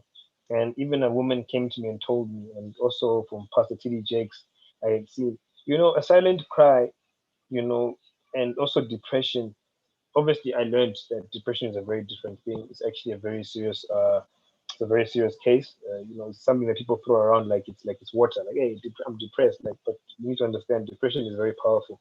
So, besides that, that silent cry that we have, you know, how are we going to create a platform where we can speak about these things? Because if I could think about it, I would surround myself around people who would probably be like-minded in terms of, if I'm not working right now, at least I know if I chill with Peter's not going to look at me and say, hey, this guy, you're still here, my man, you're not working. I'd rather surround myself with that group of people for as long as I can so I can be comfortable. Because once you take yourself, like Tough said, once you take yourself out of your position into another place, you are going to get tired of pretending. And that's one thing I realized. And even when Dee mentioned that, you have to be your person. You actually have to know who you are. If you don't know who you are, you're going to keep struggling. Now, the word depression, the reason why I'm going to focus on that precisely is because depression comes in many forms. And even though someone is doing something, they say that, no, I'm just doing this because of this case. But depression is so big that if you don't manage it, it's going to affect the way you behave. And when I say behave, you're gonna have a very different outlook on the world because you're like, I'm not good enough, one, two, and three. And then whenever someone speaks to you, you attack them because you think they're attacking that specific weakness that you have. I'm only saying this because my girlfriend also pointed it out. Because I mean, obviously, through what I've gone through, there's times where some things were just bothering me, but it was linked to this situation. So, in terms of the silent cry that us guys have, I think the best way forward is us to get a close circle or to have people that you're dependent on or people that you speak to where you don't feel judged. Because for as long as society stands and for as long as society governs how things are, we're not going to win. Because even now, I'm going to speak to you guys. Guys, great. D, yeah, man. Peter, thanks, man. Tough. I leave here. But when I go out, I'm going to meet a guy who's like, oh, before you're still walking. Where's your car? Your girlfriend, you know what I'm saying? I'm still gonna have that. So it's really a mental place where you need to be to accept something and understand it. And then this depression that we create or build, we really need to manage it by being in a circle where we can always get a positive feedback and real feedback. I hope that makes sense. Now that makes a lot of sense. I think, as you said, we do the work, but we also need to surround ourselves with people that also enable and give us as Indy says, provide that environment where, if you need to be vulnerable, you need to be, which you need to have that space and, surrounding yourself with the right kind of people. Despite the fact that sometimes, as much as we may progress as men or individually, a lot of other people around us may not feel the same, may not feel the same definition of what masculinity is compared to us. So that's one of the challenges we face. Now, obviously, due to time, there are other topics I want to extend on, but obviously, let's be at least warranting that you guys also have other things to do as well. So maybe let me touch on that. Maybe Tato can start off with this aspect of this topic, and we've spoken about depression, we've spoken about social expectations. And the question starts with around sexual health for men. We live in a country where, I would assume men are sexually active in whatever capacity. And, you see from TV, you see from your friends, men are speaking, boys are speaking about sex from a very young age. And there tends to be a very odd conversations about sex and becomes very taboo in Africa when you speak about sex, or even it's not just the context of sex, but sexuality in this whole, whether it's from people who in the space of the LGBTI community and that aspect, and becomes very taboo conversations that we have in that space. But maybe let me start with asking Toro, in your view, when you speak about sexual health, is this something as men we speak about, or is it something that's still traditionally something that's still taboo? And to the point of that, how do we navigate that? And this is where we speak about things such as, from a young age, our fathers don't typically speak about sex with us. It's just say, this is something you shouldn't do. Even mothers discourage it. But what is your view about sexuality as men, as young boys? All right. Did you say Teboho or Tato in that case? Teboho. All right. Okay, I feel like in terms of sexuality now, it's still taboo because as guys, man, there's some things that you do talk about, but it's starting to change according to my experience now, because initially me and my brothers were not so close in terms of talking about me having girlfriends or them having girlfriends and having wives. It's only now that things are starting to open up, and I think maybe that was caused by me growing up and being so inquisitive about it and having to ask so many questions that they also found that they can't answer. So I feel like I opened up that bag of worms now in terms of asking them about sexuality and being a type of guy that maybe, let's say, you want to have a girlfriend and this is what you're doing with your girlfriend and how do you navigate through something like this, or basically just talking about sexuality with my brothers. It was not something that's a norm, and I got that from hanging around with my friends. Initially, what I'm saying is we did not have the opportunity to talk about that. You know, as guys, you don't necessarily go into details when coming to sexuality. Most of us, what we used to do was just to say, okay, I'm hitting that, I'm sleeping with her, now I'm gonna bang her next, or something of the sort. So now it's starting to change because guys, some guys do face challenges in terms of their sexuality and being able to express it. So now it was a bit hard initially, like maybe let's say a couple of years ago, in my experience. It was hard to be able to talk to another guy and tell them, you know, man, the 1, 2, 3 happened between me and my girl, or 1, 2, 3 happened to me, and I don't know how to deal with the situation. Because usually you'd be viewed as weak when you start to communicate about such, or maybe the other person might find that you're making them feel uncomfortable by communicating with them about such a topic, whereas it's only guys and there are no girls involved. Because the only place where I feel like we were able to converse about that openly was when we're at parties maybe and there's girls around and everyone is trying to shine and is trying to look like they're these macho guys who can do anything sexually. But in reality, you'd find that you struggle. And that's something I feel like we should have a platform whereby it's to show guys that it's okay to talk about something like this, because we tend to try and mask our weaknesses and only show our strengths. And that's where I feel like we also are conforming again to society standards. Whereas we should be trying to shy away from that and admit to ourselves that it's okay to be weak sometimes. It's also okay to talk to other people. You don't necessarily have to always be macho. You might find that communicating about your weaknesses in terms of sexuality is going to help you in the future, because now you're going to be able to communicate. If maybe, let's say, your partner is not feeling something and you as a man feel like, okay, you're not performing enough, you will now have the opportunity to be able to communicate about that, and you might find that you'll actually have much more solutions to your problem. So I think as time goes, that's becoming a bit easier now as we're going forward as the new generation, because we're becoming a generation that's breaking that cycle of being macho man or not having to talk about our weaknesses. We're starting to have say maybe social groups whereby we can talk about these things, because there are some groups that I've joined actually on Facebook that do talk about literally every single thing. There is like no cap on that group, like we can talk about anything. And the guys in that group, they're actually very good people, because they do give you like genuine advice in terms of how to deal with certain things.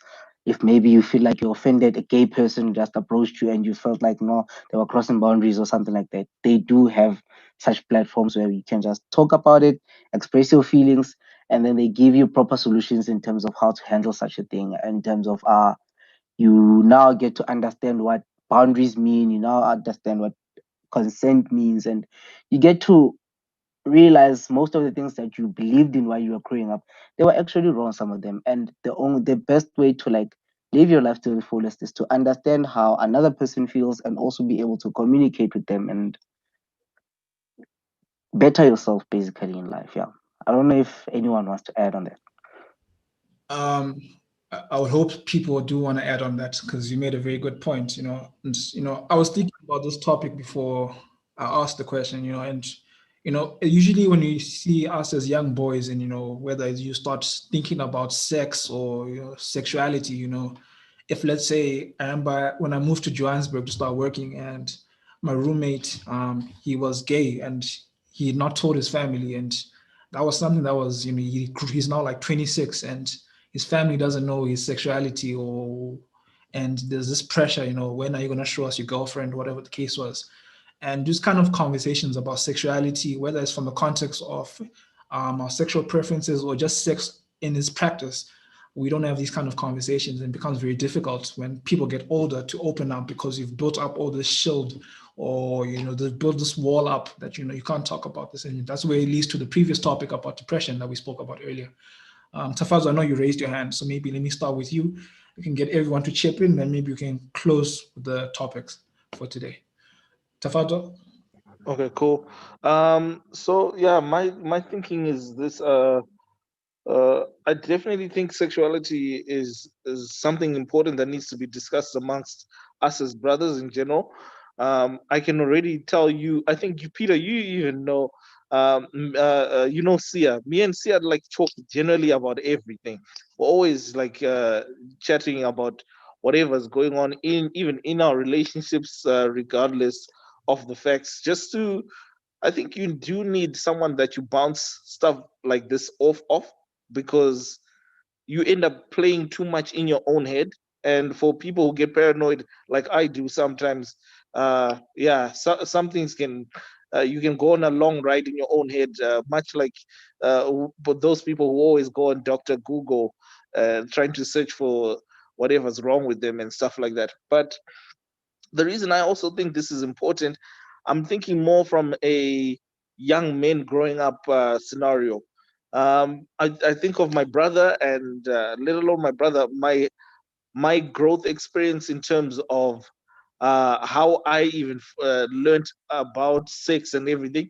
Um, a lot of what I learned about sex was at school and whatnot, and I went to primarily all boys schools, literally from primary school all the way to high school. So you do have interaction with girls here and there, like for things like choir and debate and all that jazz. And those are the fun moments. And you're like, oh, guys, let's go rap to the girls. Let's go see who can get which girl, moments. But you don't have a lot of interaction with girls. And I think your disposition and your mentality is different from someone who goes to like a co-ed school.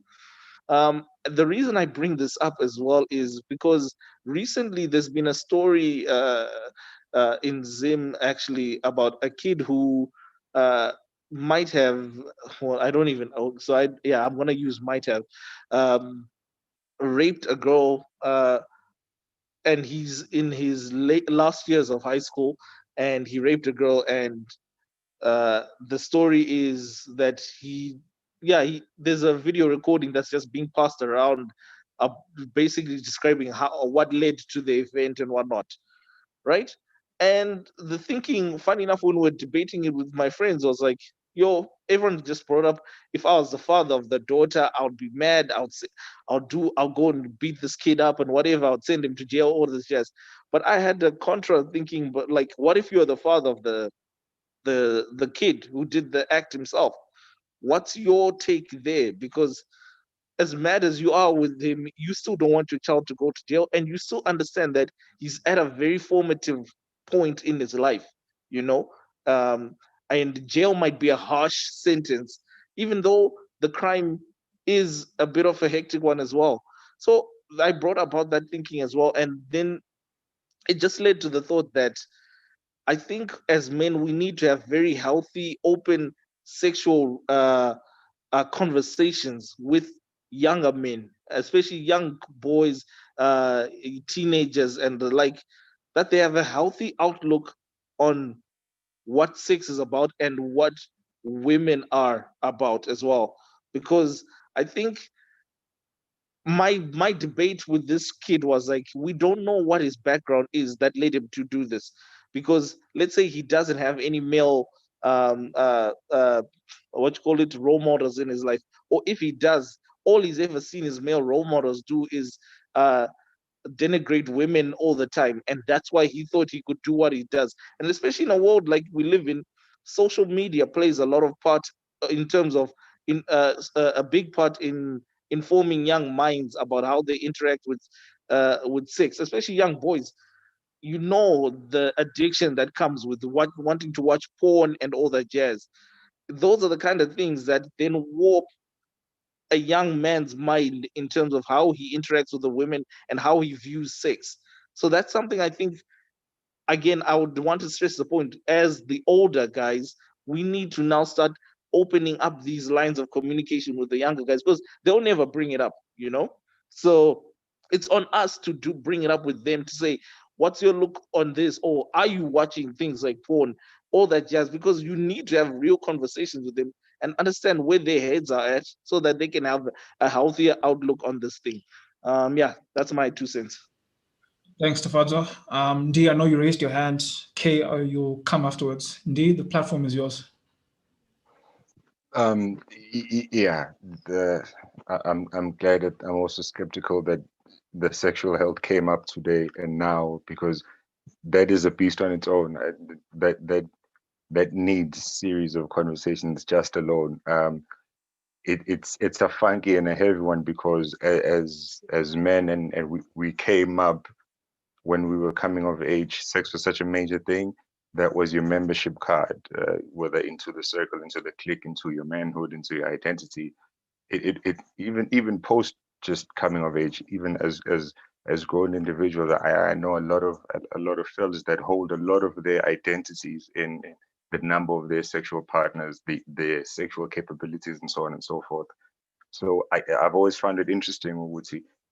We put a lot of who we are and a lot of confidence in it, but then at the same time, it's a very one-sided sport, because more times than not, the clique will go around bragging and dropping names and putting numbers up. I smashed how many girls and da da da da da.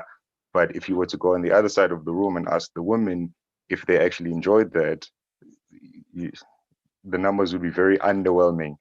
So it does. It's a very one-sided thing. We we we put a lot on sex, but for a lot of times we're not even really good at it, because we don't even understand what we're doing. We're not listening or paying attention to the other party involved. It's just about your release. You just want to bust one, and once you've done that, you're good. Uh, as well as the obvious and the physical, the dangers, the diseases, and all of these things that you can get. Premature pregnancies and blah blah blah blah. I think one thing that safe to say any individual who's been sexually active is aware of is the power of sex, especially to a man. So I think the lack of the sexual education or sexuality or identity or knowledge of sex is one that allows us to keep opening ourselves up to just having sex with any woman that'll open the legs for us, without taking some time to consider the ramifications of that on your life, not even just on a physical level, but mentally, spiritually. Good sex could keep you from doing what you're supposed to do. Good sex could keep you from family, could keep you from work, could keep you from progressing in any and every way of your life. And as boys, we were never taught that. Our friends told us to go for it. Our fathers never ignored. They ignored us. They never addressed that. So no one actually informed us of, yo, once you go there, that's new territory. A lot of moving pieces start to shift when you do that. So I think, as Tafad is saying, yes, we have to have the conversation with the young ones that are coming after us, because again, they think the access to manhood is having sex, right? You get a woman, you have sex, then you're the cool guy. Now you're man enough, or you know better, or you're smart, or any other argument that we put forth. So I think it's crucial. I think it's crucial because there's a degree of entitlement that's fostered by the way we perceive sex now, the way we go about our sexual preferences. There's a huge degree of disrespect, self-destruction, even to ourselves as men.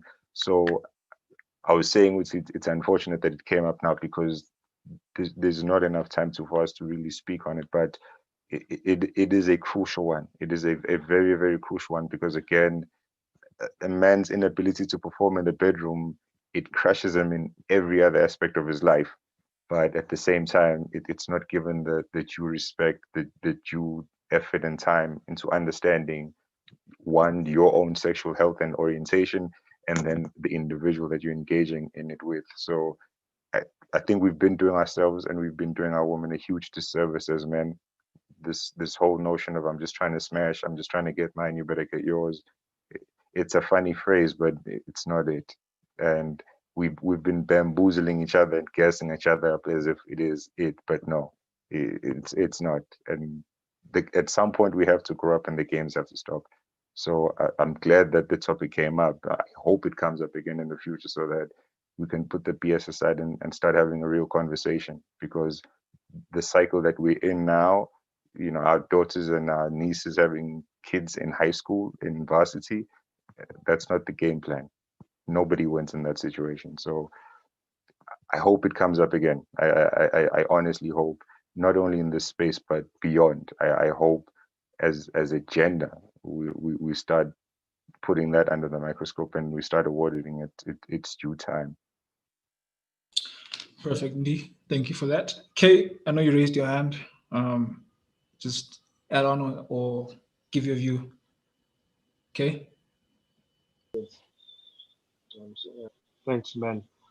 Cool. So for me, my view on what sex is like is that very, very, very, very, very, very nice sweet that your parents keep away from you. And once you taste it, chances are you won't stop wanting to taste it again.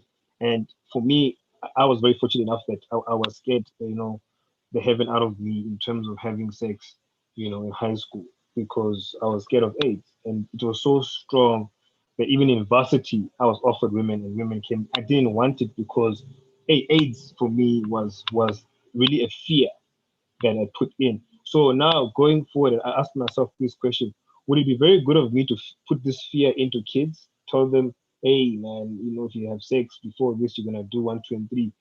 But having to consider us being humans and me telling you don't do it already is a mistake, because you are gonna go and do it as a child, if I had to be realistically speaking. So sexual health, I think you have to understand what it is first. You have to understand its deeper meaning.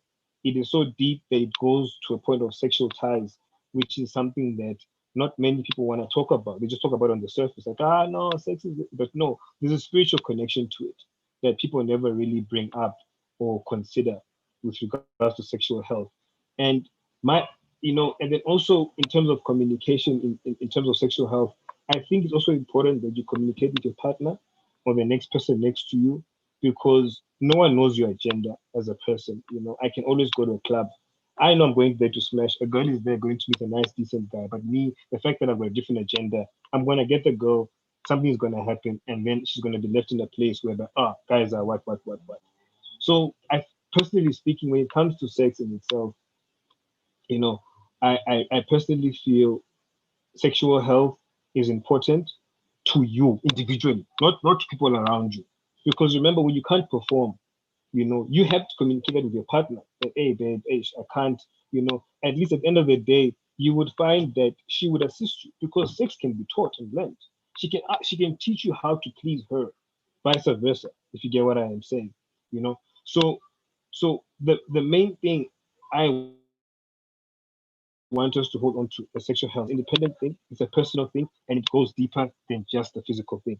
And if you want to have a healthy sexual relationship, it comes from a place where you're open with yourself and knowing yourself. Because at the end of the day, if you don't know yourself, you're always going to struggle about it. If you think sex is a problem, you're always going to have a problem with sex. But if you know sex is a natural process of I can't say it's a release, because release, you're supposed to be punching bags. Release can be a form of whereby porn is actually a normal thing. When I say it's a normal thing, it apparently it's said that 70% of guys go through it.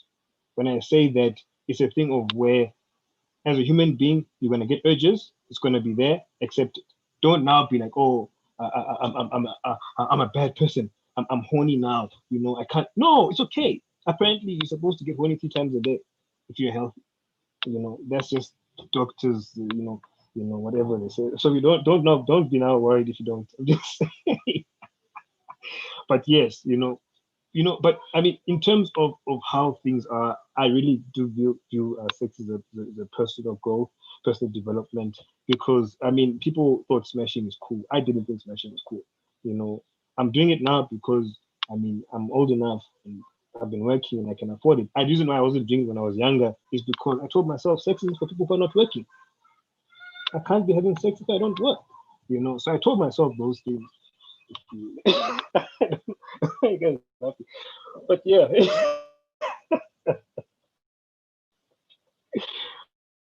But yes, guys. But I mean, that's really how I viewed it. But sexual health, it's really a personal growth. It's a personal journey people take. you know how you're dealing with your sexual frustrations here and there. If you've got a partner, obviously people date so that they don't have to go sleep around. People sleep around because they want to. So everyone has got their own journey. So yeah, I hope that makes some sense. So yeah. Thanks, Kay. Tato, I know you raised your hand. The floor is yours. Neman, that was a that was a mistake. I actually wanted to say something in the chat box, but Nkambule needs his own platform when coming to sex. No, that's all, Peter. That's all. Okay, perfect. Bethel, I know you.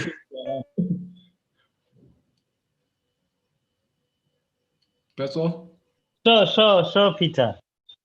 I don't know, my brother, when he said he's older now, he's working and he can afford sex. What does it mean? Okay, but I'm not there. It's fine.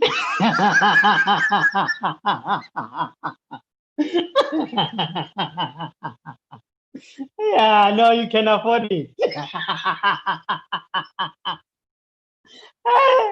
Hi, James. Yeah, no, I love this brotherhood.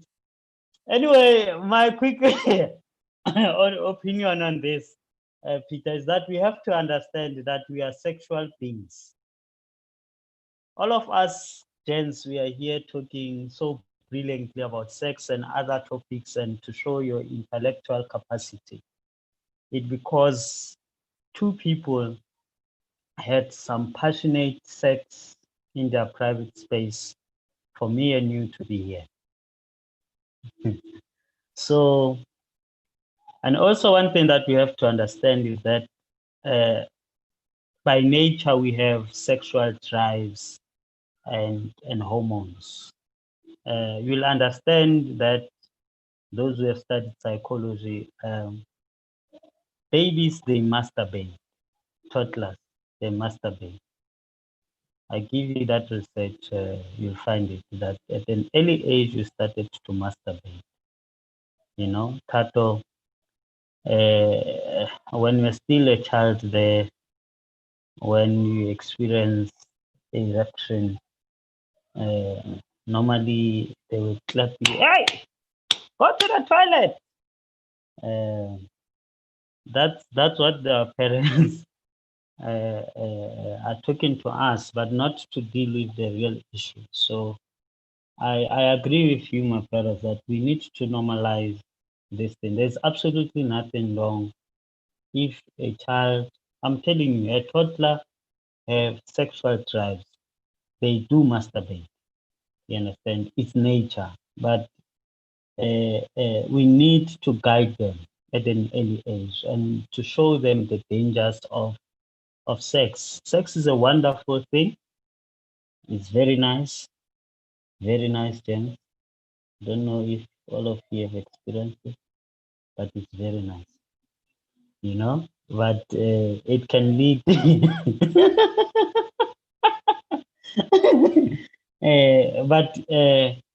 need to normalize it. Talking about it, it doesn't matter whether you are a man or you are a lady.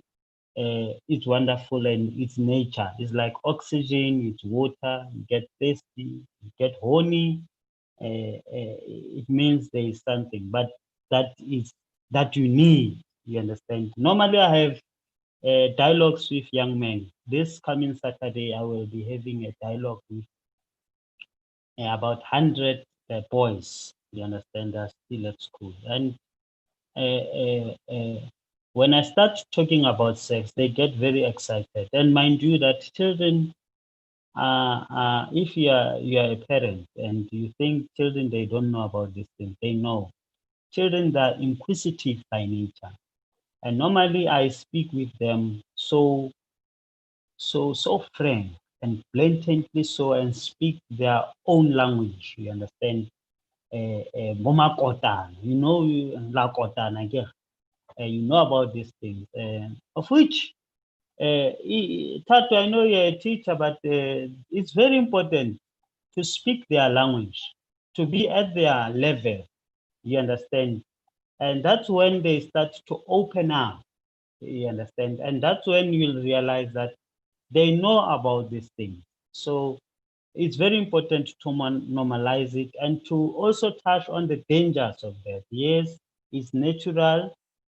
It's natural to get horny or to have sex, but at this age, like my brother said, he was not working, now he can afford it. It can be a point, you understand, to say, uh, uh, that is distracting me. Yeah, yeah. Now, yeah, Peter. I think my brother said let's expand this topic to the next sessions. Yeah, then it's a very interesting topic. Then thanks. Thanks, Beto. I think I've heard a lot of great points today. I've also heard, as Kay says, I'm shocked he now can afford sex, which I don't know what that means. I've also learned that toddlers masturbate, which I am very shocked to hear such, but yeah. So yeah, hopefully Tato will pray for him to be able to express such in a Catholic school, but we wish you well in that task. But I think this conversation needs to be extended more. There's a lot of other issues that we need to discuss as a society, but I think this is only the start. All of us have social media platforms. We have our own dialogues. We have people in our communities that we can have such topics with. So this should not end just here. We should also continue in our own spaces to have certain conversations about stuff that affect us as men, especially young men. As we're talking about sexual health, I mean, one of the common things, all of us are going to get older, and things such as erectile dysfunction is going to be something that we're all probably going to experience. But we never talk about these things as men. We never talk about premature ejaculation, lasting in bed. Those are things that affect us as men, affect our relationships, but we never talk about such things. So hopefully when we have more discussions, we can talk about these things even further. But I think I appreciate all of you guys participating in the discussion so far. Obviously, due to time, we started a bit late, so we're not able to finish on time. But I appreciate. Yeah, Peter. In the next session, when we talk about these things, you mentioned early. What is it? Premature ejaculation. Oh, premature. Yeah. You must get someone who will tell us about Mukhabulo. Maybe it will help us. Thank you. I'll try my best to find someone. But thanks, Beto. But yeah, I think it's a fruitful discussion to have these discussions. I hope we have more of them. Hopefully in the future we'll also have other gents as well participate. I know some guys were a bit, when they saw the post, they were a bit nervous about what's this conversation. We're going to be talking about depression, which is a very sensitive topic for some people, may not feel comfortable to talk about. But we have to talk about these things as men. These are not reserved for women. Men also have emotions and things we go through. We must talk about them. But I thank you guys for joining the discussion. Obviously, I know this was I tried rushing to get an episode out today. Hopefully by next week, we can have the ball rolling much faster with the season. But thank you again, guys. And I hope you guys are going to be available for other discussions we have. I do intend on having further of these discussions. In this sense. Thank you again, guys. And I hope you guys have a blessed week. And I will let you know once the podcast is up and running. Cool. Sure. Cheers, Peter and everybody. Thanks, Bye, Tafazo. Peter. Bye, Peter. Thank you for the platform. No problem. Enjoy the weekend. Bye.